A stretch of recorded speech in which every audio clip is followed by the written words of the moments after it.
Tinuyod naman ng Partido Liberal ang ilang pambayan sa Cebu para manuyo ng mga botante. Ayaw raw magpa-apekto ng Team Pinoy sa ilang kontrobersya, kabilang ang umano'y pagkakaroon ng lamat sa kanilang koalisyon. Nakatutok si Joseph Moro.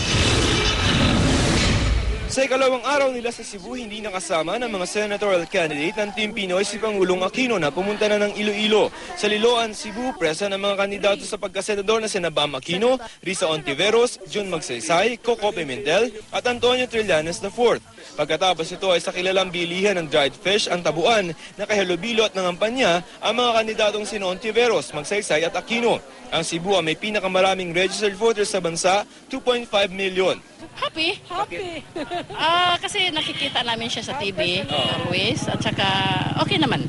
For the first time nakakita ako ng politician. Excited din kami kasi nakita namin siya sa TV. Ngayon sa personal yun pala.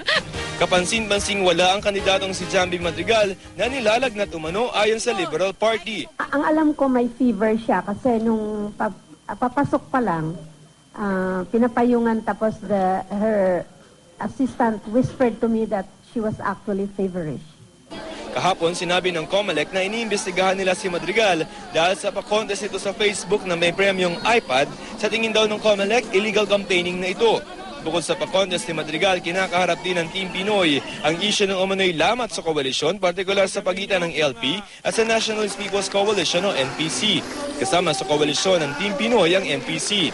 Ayon kay dating Pangasinan Congressman Mark Cojuangco, anak mismo ng founder ng NPC na si Danding Cojuangco, hindi solid Team Pinoy ang nasa listahan niya para sa senador.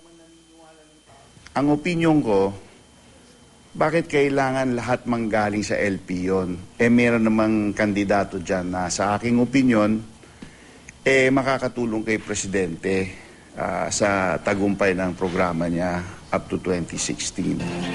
Sa Team Pinoy, tanging si Loren Legarda lamang ang miyembro ng NPC. NPC member din ng Independent Senatorial na si Edward Hagedorn, pati na si Congressman Jack Enrile na kandidato naman ng una. Matimbang din daw kay Cojuangco si Senador Chisa Escudero kahit pa kumalas na ito sa NPC noon pang eleksyon 2010 kasabay ng kanyang pag-atras sa pagtakbo sa pagkapresidente.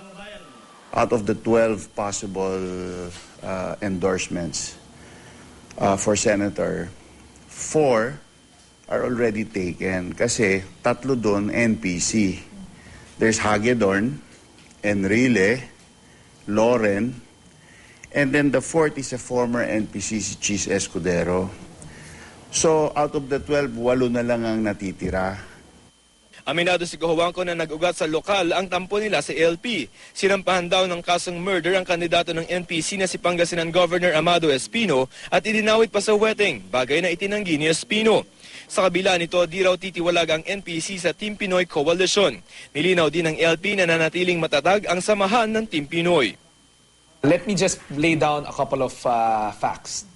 Number one, as a party, we are duty-bound to support our candidates nationwide, whatever position they run in. That's a fact and a responsibility. But number two, it's also a fact that, again, we are part of the coalition and we are a partner of the Liberal Party this coming election. So that's something that's also a reality. Given those two things, the party leadership will convene again to discuss this operational issue. Walang pagbabago, may commitment sila sa lahat ng mga kandidato ng Team Pinoy. We've been talking to the leaders of the NPC and we feel that they have come out clearly yesterday and today that there's no change in the relationship between the Liberal Party and the Nationalist People's Coalition. And for us, that is enough. Kaya ayaw paapekto ng Team Pinoy slate sa isyung ito. Maraming mga areas na hindi na nagpalaban ng LP sa mga NPC or LDP or Akbayan or the other parties, no? At sa mga areas na yan, pag-ikot ng Team Pinoy, kasama namin yung mga kandidato ng koalisyon. So I would trust yung wisdom ng mga local members at yung kakayahan ng mga national leadership makinig at makahanap ng mutually acceptable at collectively successful or effective solution. I'm sure there will be some kind of compromise either way or both ways. Politics is the art of the compromise. Limited lang naman ito sa isang probinsya sa pagkakaalam ko. So I think kaya pa itong maayos. So sana po yung mga leaders po ng NPC na close din naman po kami sa kanila, pwede pa nilang buksan yung kanilang listahan na to accommodate more if not all of the Team Pinoy candidates. Bukas, tutuloy ng Iloilo ang Team Pinoy kasama muli ang Pangulong Aquino para sa pagpapatuloy ng kanilang kampanya. Mula rito sa Cebu, Joseph Morong, nakatutok 24 oras.